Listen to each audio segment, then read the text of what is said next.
Today I've brought in one of my personal Gunpla kits to show you guys basically what's inside these boxes. But before we do that, I thought we'd take a quick tour of the box itself. Now, one thing to note is that what we have here basically is the Gundam EZ8.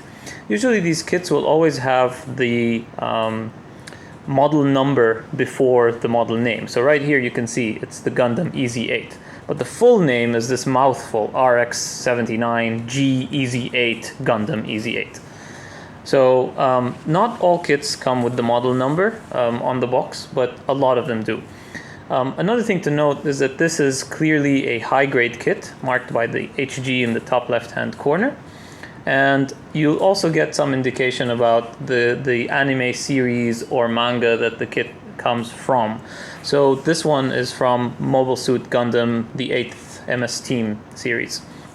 Now, if we look at the short side of the box, you can see that this is what is known as an HGUC kit, high-grade or universal century kit. So the HGUC kits have this gold band on the left-hand side. They also come in silver sometimes, but it is very distinctive. And the number you see here is the serial number of the kit in this series. So the Gundam EZ8 is the 155th kit in the HGUC series. If we look at the other side here, you'll usually find a front and rear shot of the mobile suit, plus a blurb in Japanese about the kit itself, and some specifications on this side. Over on the other end, you usually see some pose shots, so you'll see the mobile suit in some action poses, as well as highlighting the weapons and sometimes some gimmicks and stuff like that. But let's open this up and see what's inside. Now, first thing you notice when you open them is that the plastic parts come in these clear bags.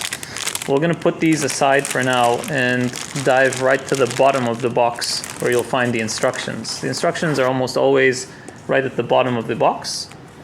And one quick thing I did forget to mention is usually the box art. Okay, let me show you that real quick.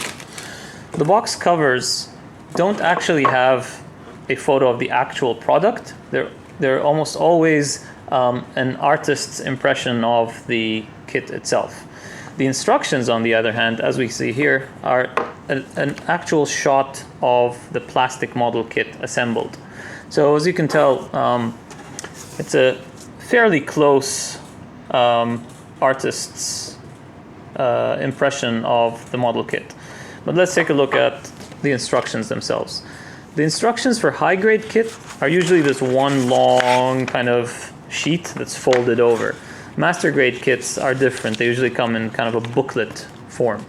So there are some common things, like this page right here is usually the first page that you look at, and it shows you the content of the kit.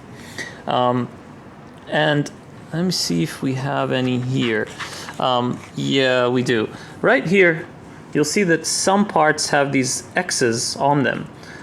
This basically means that these specific parts will not be used. So if you finish assembling your kit and you still have some parts left over, don't worry, this happens very frequently with these Gundam kits.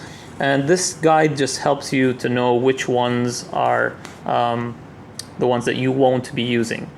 Up top here is a reference guide for the symbols that you will encounter in the manual, and we will post a separate video going over these kits or these instructions, I should say, separately, but that's for another video. Now, the first thing you want to do is you want to start looking for this first step, and you can see the step numbers in this top left-hand corner. And actually, let's go back to those plastic parts and start opening them up to illustrate something.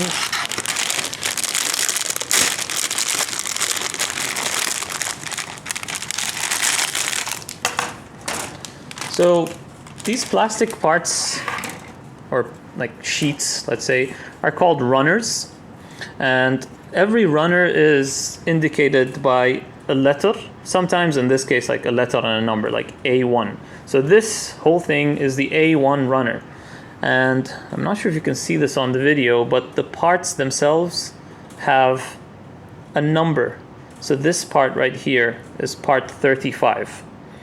So in the instruction manual, when you want to refer to this part, you'll see A135, which means go to the A1 runner, search for the numbers until you find number 35, and this is the part that you're talking about.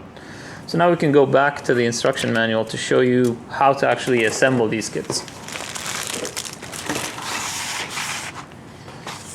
So as I mentioned, you want to be looking at the first step, which is step number 1.